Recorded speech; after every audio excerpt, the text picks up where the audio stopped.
Okay. So today I'm joined by Lana Weidgenant, a Brazilian climate justice activist and voice for shifting to plant-rich food systems as a climate solution. Graduating from Johns Hopkins University this year, Lana is currently vice chair of shifting to sustainable consumption patterns at the UN Food Systems Summit 2021. She's deputy partnerships director at Zero Hour, country coordinator for the UN Climate Change Conference of Youth, and she's on the global coordination team for the official Youth Constituency of the UN Framework Convention on Climate Change. So I'm really excited to be speaking to Lana today. Thank you so much for taking the time to speak with me, and I'm excited to get into these questions with you. Thank you for inviting me. So when we first spoke on the phone, you told me that your introduction to climate activism and food justice actually started with animal welfare when you decided to volunteer at animal shelters in Brazil. So for those who are watching and maybe unfamiliar, can you discuss how exactly animal welfare is tied to climate change and food justice, and what exactly needs to be done in the animal welfare space to ensure better treatment, healthier people, and a healthier planet? Yes, so my realization was that the same disregard for animals and the same systems which were causing the most animal suffering, which is factory farming and industrialized food animal production, which doesn't have the incorporation of animal welfare, is the same kinds of factory farms that are also polluting the air and water for communities predominantly of color and of low income. It's the same system that is really harming the environment and contributing to climate change, which a large amount of greenhouse gas emissions. It's the same system that's being supported by governments instead of supporting the access to fresh fruits and vegetables, to healthy, sustainable foods. And so I realized that this was a large part of a much bigger problem. And so for the same animal welfare concerns, for the same food justice concerns, environmental concerns, human rights concerns as well for workers and for nearby communities, we need to shift away from these models of factory farming and industrialized food animal production towards more plant-rich systems, towards food production that is more nature positive, that heals the soil, that combats climate change, and that is also better for all of these different groups and for all these different issues. Mm-hmm. Yeah, and going off of that, I mean, in the US especially, and I'm a little unfamiliar with how, the culture around meat is in Brazil. I know that there's a bit of a culture around meat. In the US, it's very meat heavy, very meat focused, and a lot of your work has, well, not a lot, part of your work has been actually you petitioning for major food chains in the US to switch to plant-based alternatives, such as Dunkin' Donuts and Starbucks, which now both offer plant-based breakfast patties, partially in part by the work that you've done to petition them to offer more plant-based solutions. And now you're petitioning for Wendy's to carry one as well. Can you talk about what this means for the average consumer in the environment when fast food chains decide to carry these options? What this means for the average consumer is that the interest in more environmentally sustainable food is so clear and so statistically sound that even the largest food chains are noticing it. And I think also when some of the chains that are present in some of the largest numbers of communities start carrying these plant-based options, and especially these plant-based meat alternatives, I think that is a powerful first step to realizing that it's not that different to eat foods that are plant-based. It's not that different from what you're used to. It's not that far from accessibility to you. And I think it can be a powerful first step in realizing I can easily get, instead of a red meat breakfast sandwich, a plant-based alternative breakfast sandwich. And it's going to taste very similar to what I'm used to, what my habits are used to, what my food palette is used to. And start opening up that conversation of this is not just something for other groups of people. This is something that I can partake in too, and start slowly incorporating more of the whole foods plant-based item in your diet as well. So I think it can be a powerful first step, and especially significant the larger cultural change in this interest in animal welfare issues and environmental issues, and health as well, looking to more plant-based foods. So I think that is some of the most interesting aspects that we can see from the adoption of these options, that we are able to show change. It's so clear that this is the move to make for so many reasons. Mm-hmm. Yes, definitely. And there is definitely a greater demand for these plant based options as people become more aware of these options. As a quick side note question, do you think that obviously it's a great first step that these fast food chains are implementing this? Do you think that there is enough education out there at the moment where people who might not be as familiar with sustainability trends and plant based options going to a McDonald's or a Wendy's would say, okay, I understand the difference, and I want to get the plant-based one versus the red meat option one. And what do you think? And if there isn't enough education around that yet, what do you think needs to be done to create an environment where more people are aware of this? I think there does need to be more talk about this more broadly, especially in spaces that are not addressing food and the impact of food enough, such as in climate change, environmental spaces, looking to health as well, and especially fighting the climate crisis. I think these are spaces in which food, and especially this powerful action that we can take as individuals, and the advocacy that we can do too, and systems change is very important. I do think that in my experience with just the campaigns for plant-based options, I actually was very pleasantly surprised in that I thought they would just adopt this option, and then if people were interested, they could find it on the menu. But there was actually a large amount of marketing that they also incorporated when they adopted these options. And of course, these large chains are more capable to Yeah. allocate marketing dollars, but it was just so amazing for me to watch. As I would walk by a Dunkin', for example, like really large marketing on like their windows as people were walking by and saying like, you can eat this plant-based option. It's good for these reasons. And it was just like free education. Yeah. And I think really powerful. Also, you see that in ads, you see that in the locations that you walk by. And that's another way that people can see this information in not so much of a you need to do this or you need to stop doing this other behavior, but rather look at this exciting new thing that you can try that also happens to be good for a lot of issues that you care about. Mm-hmm. And I think that can also be very powerful. It's something that we've seen rather than taking something away, bringing in a new exciting option and new exciting things to try. That can be a lot more powerful. Yeah, that's a really good point. Making it people realize that you're not taking something away from them, you're giving them an option and making it an exciting and fun one. I guess that's the power of advertising and marketing. So it's good to hear that the marketing teams at these fast food chains have been doing a good job of that, and raising the awareness on that.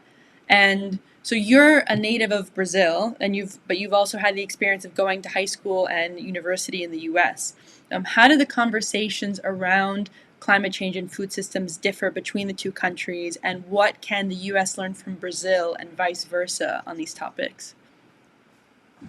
From what I've seen, and I do have a focus on international food systems at this point, but some of the conversations I've seen happening in my circles is that in Brazil, often with so much of this information, these reports coming out about the US and other Western locations saying, okay, this is not a problem here. This is a problem for the people in the US or people in European countries. This is not the situation in Brazil, and not really wanting to look into the information, just saying like, oh, but we're different. We definitely do it right.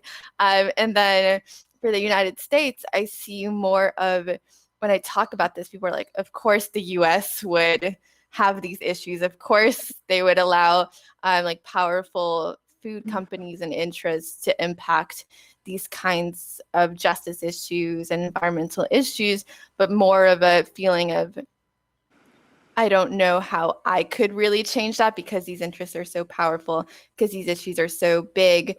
How could I really make a change in that? And kind of just feeling like hopelessness of like there really is no way to make this change. It's just been a massive issue for so long. So I think that both countries both people in the US and Brazil, there is ways to learn more about what is happening in your own country, even if a lot of like the knowledge that comes out often is like Western centric. There are local organizations in these countries. I know in Brazil, there are a lot of food organizations focused on these issues. And also, I think youth activists are proof that you can make a difference. You can impact these issues, even if you don't have a climate science degree or a food systems degree, even if you're not the Secretary General of the UN or even like a country ambassador. You can impact this even as a high school student, as a college student, as someone that you would not expect. I think that shows you can really come from any background and have a powerful voice. Mm-hmm. Yeah, and that's a really good message to send out to people because, I mean, even obviously using you as an example, you are graduating this year from Johns Hopkins and look like you've accomplished so many things from high school until now. And I think you are a great example of a youth activist and someone who takes charge of trying to make a difference in any way possible. So I feel like even not even just for people in Brazil, but all over the world, that is a good message to leave them with. Is there are resources there. Sometimes you just have to go out and find them. And so going off of that, you helped organize one of the first youth climate strikes in the US, which is really cool. What have these strikes been able to accomplish, and what are your thoughts on the UK legislation that's cracking down on the right to protest right now? In the US, I would say that this legislation, these efforts have contributed to legislation focuses more on, for example, the Green New Deal and other policies to combat climate change. And I think we can see that really clearly, especially in the presidential elections that were happening in the US, how the Democratic presidential candidates did have climate change as one of those issues that they felt they had to address, they had to have a plan and answer for, which was not really the case in previous elections, where that was not really highlighted to that extent. And I think internationally too, there's been so much more focus and urgency brought to climate change because of the youth climate movement. There was an emergency UN climate summit last year, including a youth climate summit by the United Nations.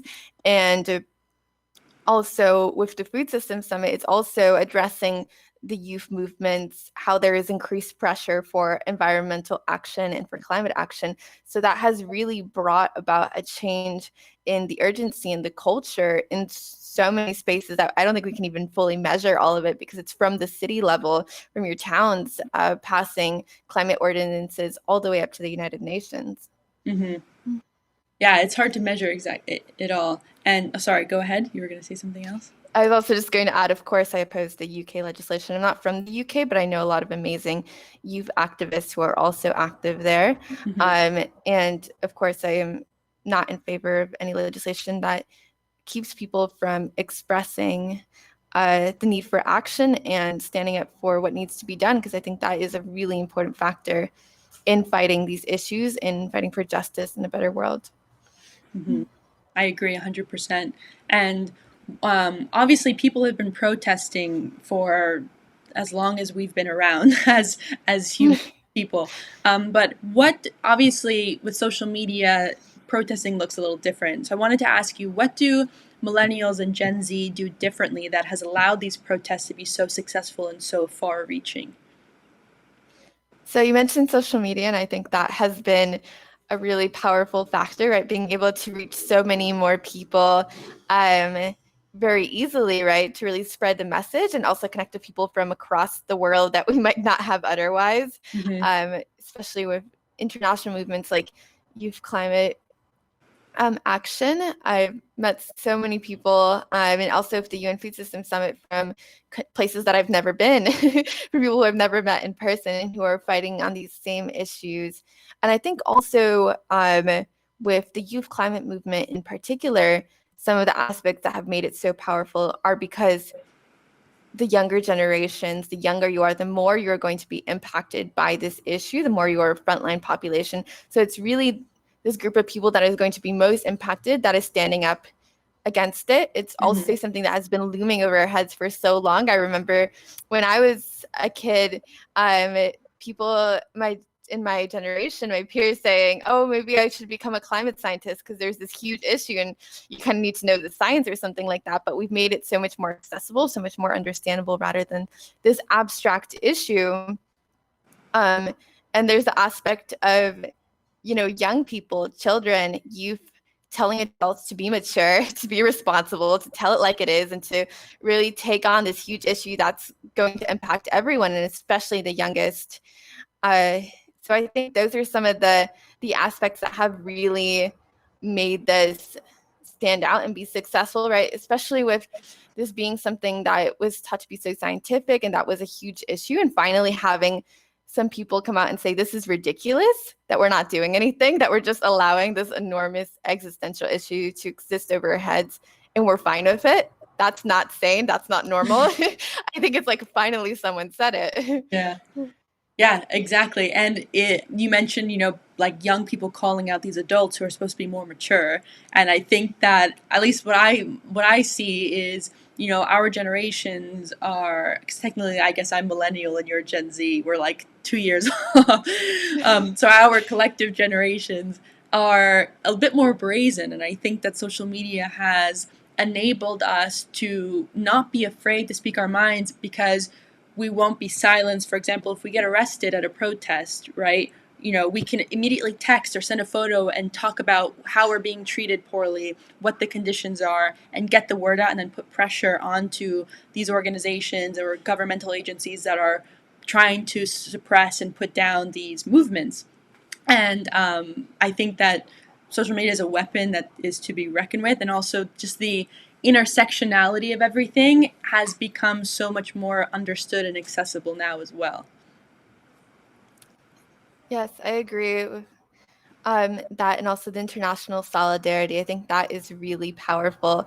We saw recently with Disha Ravi, right, the Indian government, and what happened there. And I think having so many people connected and updated on the situation around the world can really put pressure, even if your government is against you, which I think also happens a lot in Latin America, in Brazil and South America, in Asia as well. And having this be so much bigger than one country, than one location, that definitely helps too, and being able to spread the word. 100%. And, there is obviously within such an international movement, we see a lot of diversity in change makers, diversity in decision makers. One thing that has come up recently is representation of women. And as we know, climate change has been proven to affect women at a far greater rate than it does men. However, women aren't always represented equally in climate action efforts, and this has been seen most recently at COP26, the UN climate change conference being held in the UK this year, which as of right now doesn't have that equal representation in the decision making.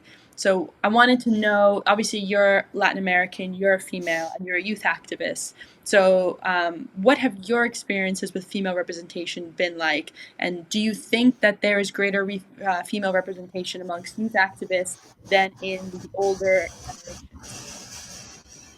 There's definitely greater women and female representation among youth activists.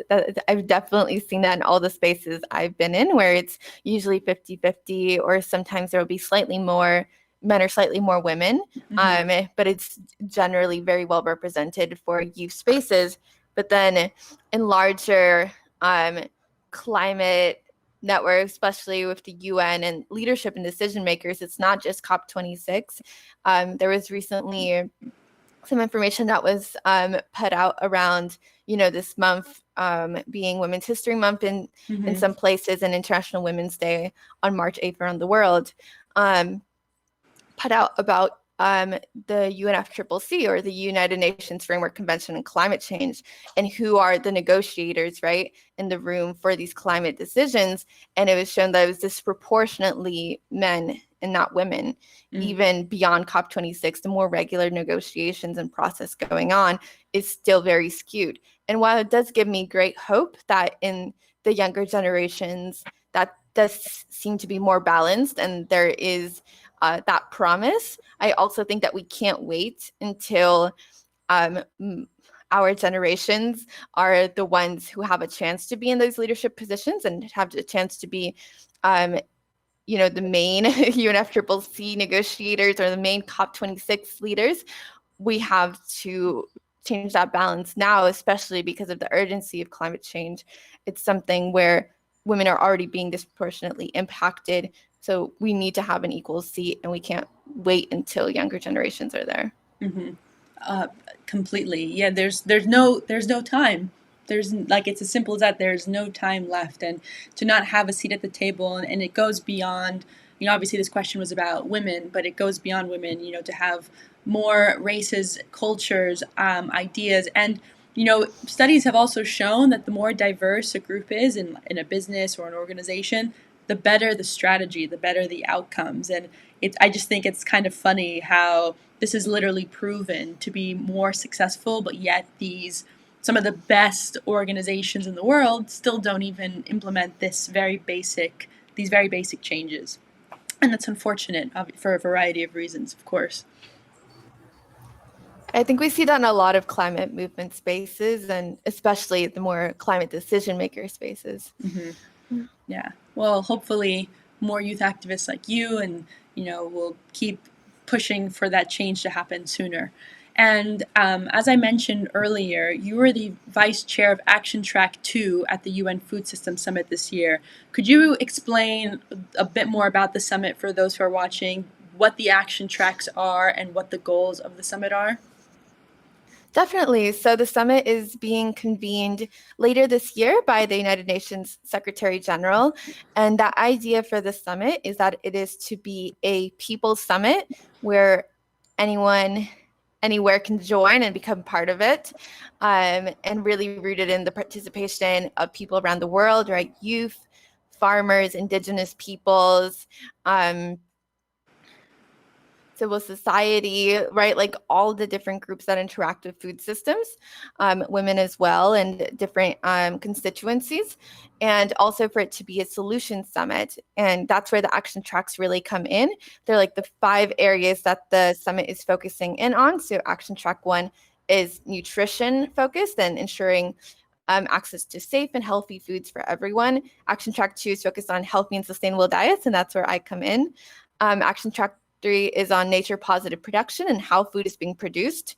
Action track 4 is on equitable livelihoods and ensuring that those people who are producing our foods, are earning a living wage, are being able to also properly feed themselves and their families. And action track 5 is on food systems resilience. So that's where we look at post-conflict settings, post-COVID as well. And those are really the thinking machine of the summit, where we are generating the solutions, the ideas, looking at what comes in from sourcing from the public, as well as looking at literature review, looking at stakeholder outreach. What are the best ideas that we have to take on these issues? From that, narrowing it down, and then pushing for action from key stakeholders such as government and business aligned with these really key solutions that we narrow it down to by the time of the summit.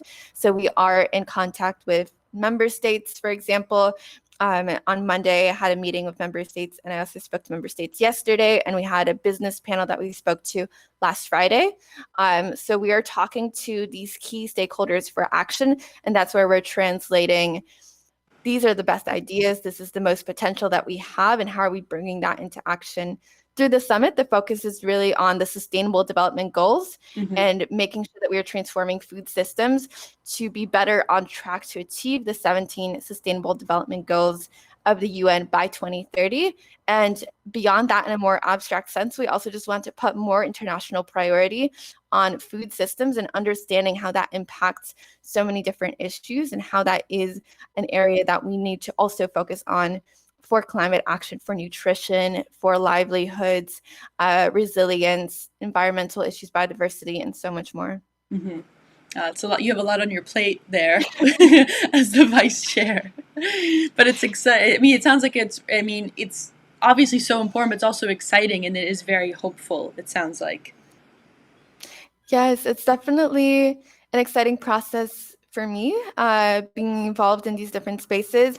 And I think also pushing for action directly, right? Having these government, like heads of state, gathered to have action in countries around the world, and also having this platform, directly propelled by the United Nations, and bringing forward this food systems narrative. I've been talking about how we need to address food more and climate change and environmental issues, and how it really impacts so many different sectors for many years, and to finally have the United Nations say, yes, we agree, we should use this particularly to advance different issues, is extremely exciting for me. And that's why I'm working to make sure we get the most out of it. Mm-hmm.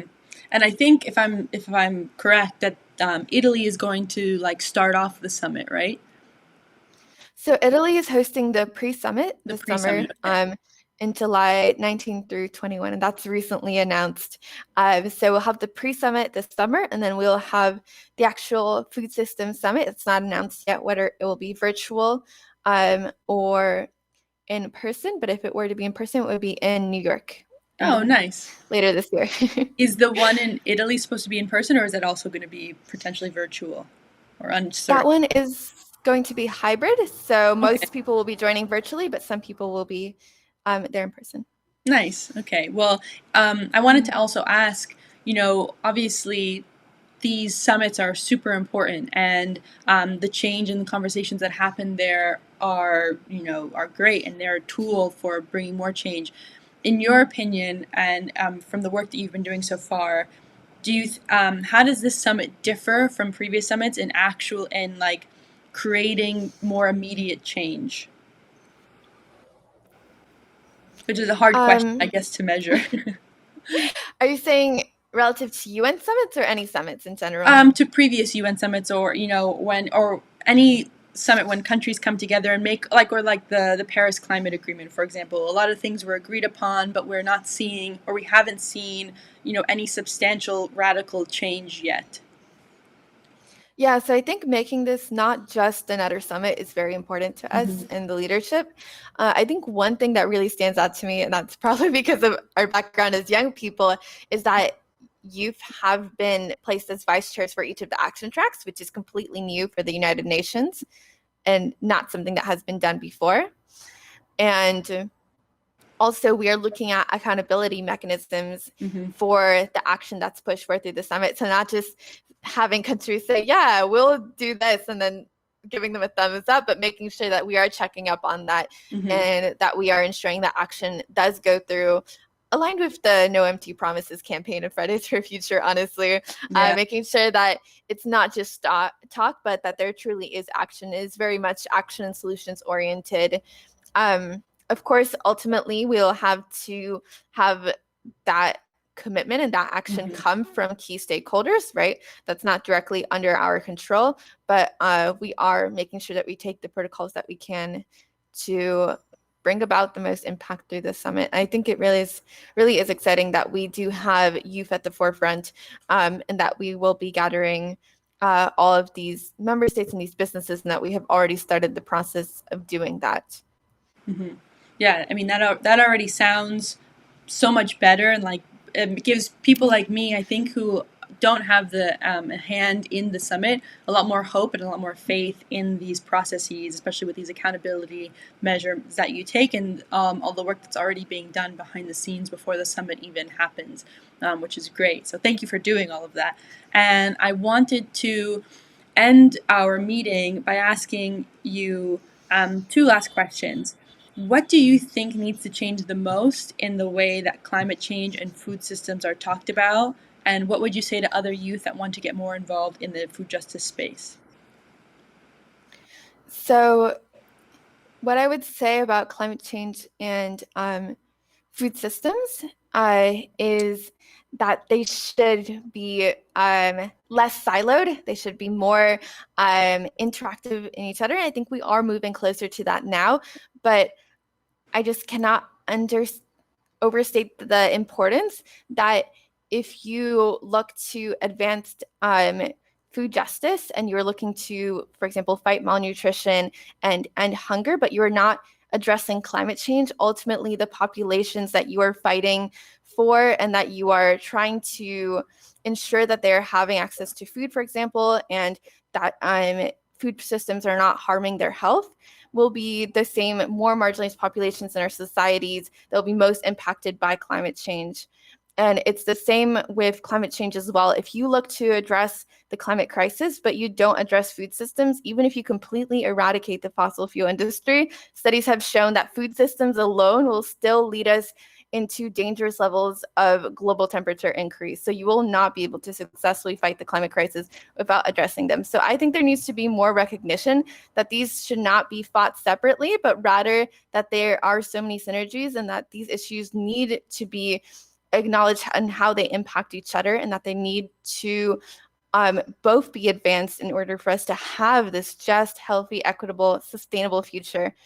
And my message for everyone else in terms of being involved in this work actually really aligns with how I see the UN Food Systems Summit to stand out, which is that anyone can get involved in the UN Food Systems Summit. Anyone can become part of it. You can go to the website and become a food systems hero. You can sign up to join any of the dialogues on the Explore page and show up and give your opinion to governments about what should be done. You can host your own dialogue if you're interested in a particular area, such as, for example, animal welfare or behavior change or agroecology or whatever your specific areas.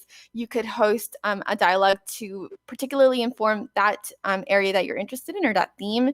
And that also holds true for a lot of different spaces that are great for starting out. Like anyone can join the Youth Constituency for UN climate change, right? The UNFCCC that we've been talking about. Anyone can really start to go into these spaces. So I think there's often, when I have conversations with people, they say, okay, this is your work. This is what you're interested in. It's what you're doing, but it's something that anyone can do. Mm-hmm. And I think it's so much more powerful when we do come into this work as movements, and rather than having specific people who do this work, if we all recognize that these are important issues and contribute to them from our backgrounds and as much as we can, anyone can become part of this. Anyone can get involved in the UN. It can get involved in food systems and climate action, food justice. It often helps to start in your local community. But if you are interested in one of these directions, such as nationally or internationally, just start looking at this information, because most times it's not something that's closed off, but rather something that anyone can participate in. I think that is really exciting and empowering. Yes, it is empowering. And I signed up to be a food systems hero for the summit. It was super easy. It was like unbelievably easy. So for anyone watching this, just go to the website. I'll even include the link, obviously, when I post this interview. But like, thank you for sharing all that and being an example of how simple it is to get involved, and also how impactful you can be once you do make that decision to get involved.